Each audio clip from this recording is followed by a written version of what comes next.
Hi there, my name's Edwards from Edwards of Gwynedd, Certified Chartered Accountants based here in North Wales.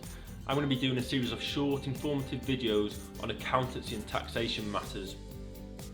I'll be posting them up as regular as I can.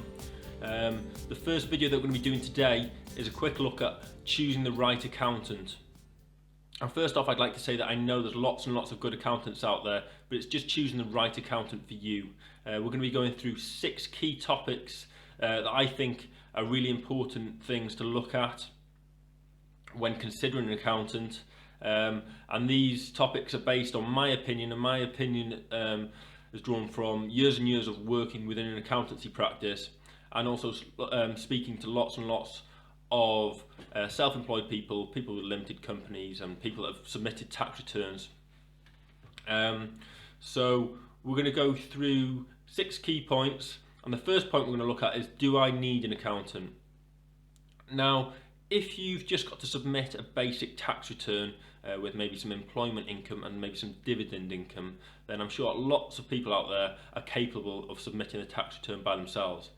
If it gets any more complex than that, then I would start considering to maybe using an accountant, because I know there's lots and lots of information out on the internet, but people generally don't have the time to sift through and find out which information is relevant to them. Also, if you're a business owner and you're doing your own accounts and you're basing a lot of your business and management decisions on those accounts, then it's imperative that you make sure that those accounts are correct, to make sure that your decisions are good business decisions. So it might be worth looking at using an accountant. My second point is, what type of accountant do I need?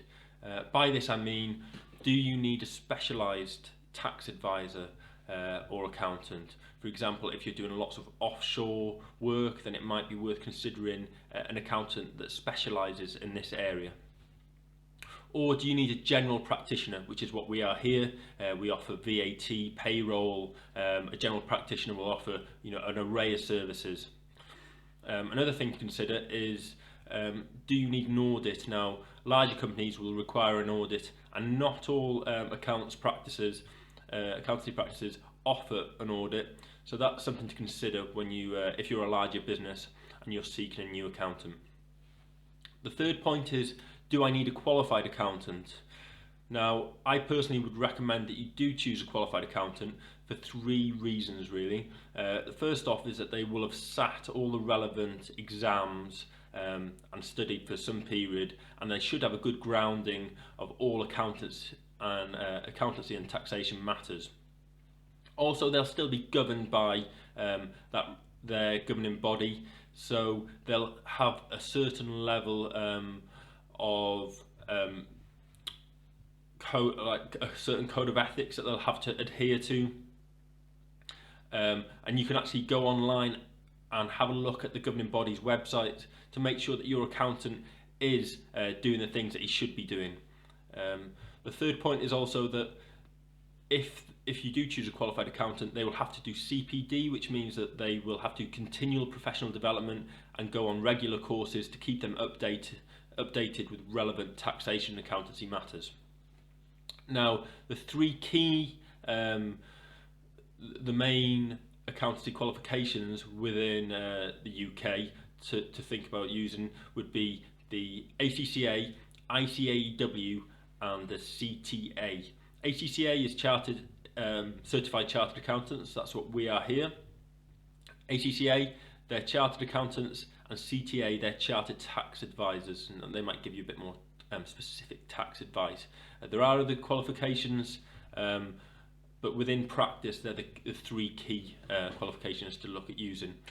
Now, I'm not discrediting using anybody that isn't qualified, but it's much more difficult to really verify the skill set that that person has. The fourth point that we're going to look at is recommendations. Now, recommendations are an invaluable thing to have when considering using an accountant, especially if you've got a recommendation from another business owner that works in the same sector that you do. For example, you're a farmer and a fellow farmer has recommended an accountant that is really good within and has got good knowledge about the farming industry and taxation issues within the farming industry, and that information is invaluable. I'd also consider looking at online reviews. It's good to have quite a few of the reviews, for it to have any weighting. The fifth point to consider, and I know this is an important point for all of you, is price. Essentially, it's worth looking at how an accountant might price a job. Different accountants have different pricing mechanisms, but the main things that I'm sure a lot of them consider is how much time it's going to take, the complexity, and maybe the different software or skill set that they need to do the accounts or tax matter. So that's something to consider when you going in to a practice. Is, for example, how good a bookkeeping system do you have? Is it a bit of a mess? So the accountant's going to be considering, it's going to take me a lot of time to sort this out, to put everything in order. So that's something you could do maybe beforehand.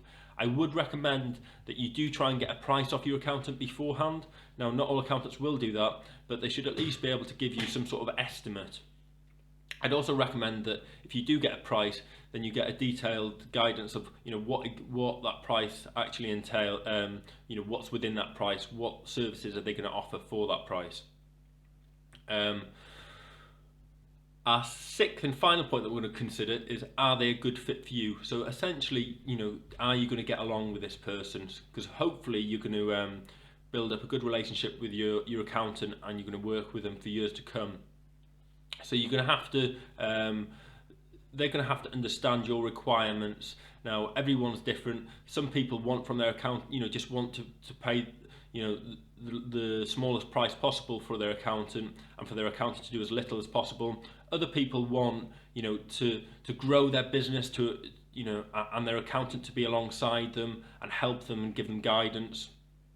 So communication is key. If you're sending emails to your accountant and they're not responding pretty quickly, then you're gonna have to start considering whether you're going to be able to work with this accountant for a long term.